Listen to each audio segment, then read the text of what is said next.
Explain your concerns with Human Rights Watch.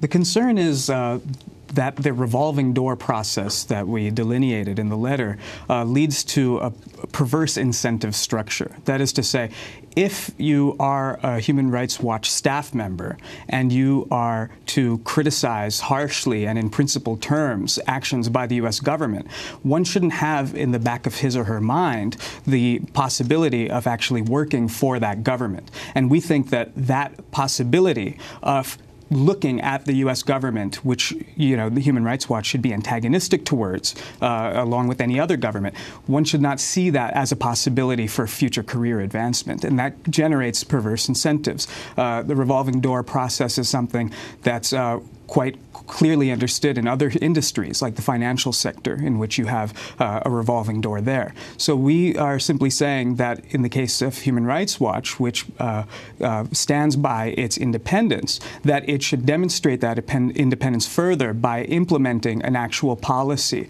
to have either a cooling off period before and after HRW associates go into the U.S. government, or that they simply bar those who have created or executed U.S. foreign policy, given that the U.S. foreign policy establishment in the U.S. government is a routine human rights violator. Reed Brody. Well, first of all, I want to thank you for giving us the opportunity to come on to discuss these charges. Unfortunately, every time Human Rights Watch publishes a report on Venezuela, this is what happens. The government and the people who support the government then denounce Human Rights Watch. This is not the first sign-on letter of this kind. This one is particularly pernicious because of the charges it raises. This idea that somehow Human Rights Watch is in lockstep with the U.S. government because of some revolving door policy. I think anyone who's familiar with our work, anyone who takes the time to look at our website, would see, first of all, that we routinely criticize the U.S. government. We routinely criticize, in fact, earlier this week, Amy, you had on your show a Human Rights Watch researcher, together with a recently freed Bahraini activist, criticizing the U.S. government for its support of the government in Bahrain. We have 399 people on staff from 67 countries.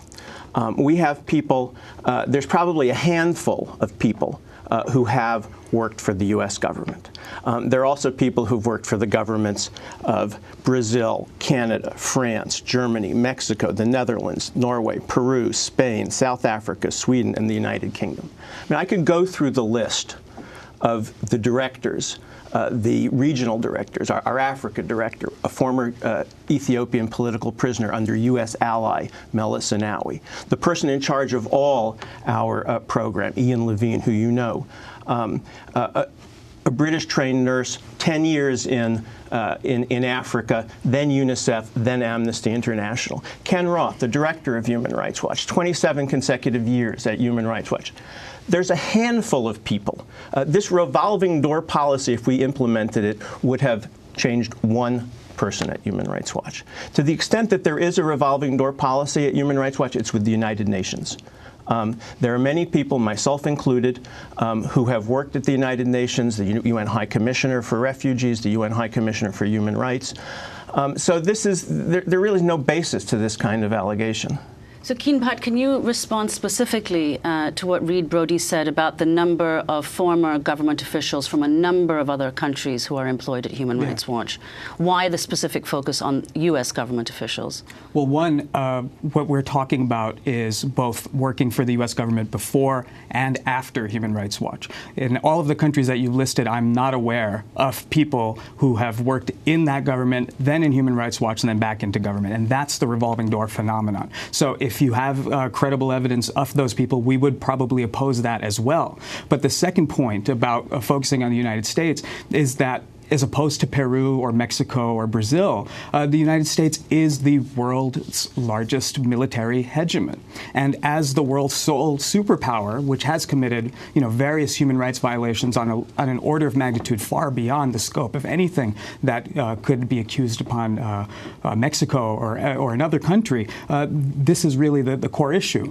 And I just want to ask you, if it's only two people, Miguel Diaz from the CIA, who's now an interlocutor Miguel Diaz never worked at Human Rights Watch. We have over 200 people on advisory committees. So then if the advisory committee is simply an honorary title, what kind of message is that sending to the world that somebody who's worked at the CIA, perhaps the world's greatest institutional human rights violator in the past half century, is there as a way for as a kind of a form of credentials? What does that symbolize to the rest of the world when you talk about your independence? And then secondly, when he goes into the State Department and his job title is explicitly serving as an interlocutor between the intelligence community and non-government experts, namely Human Rights Watch and other organizations, what does that signal to the international community? So let's not even dispute the question of whether HRW's advocacy is aligned with U.S. foreign policy.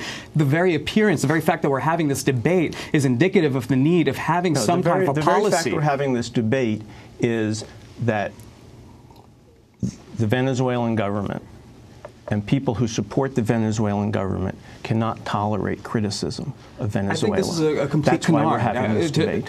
Let me answer the questions, though, about Miguel Diaz. We have 200 people on our advisory committees. We have advisory committees for each branch of Human Rights Watch. It's a big tent. We've got people on the right, we've got people on the left. Costa Gavras is on our advisory committee.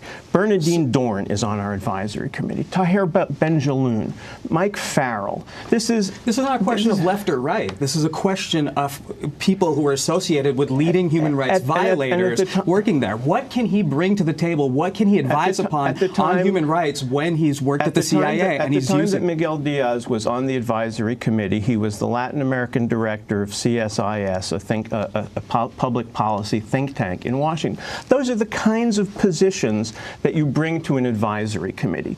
You bring people from the field, you bring people from think tanks, you bring former public policy people, you bring government officials, former government officials. We have a rule that you cannot obviously be a government official at the same time that you're on the board, on the advisory committee, or on the staff of Human Rights Watch.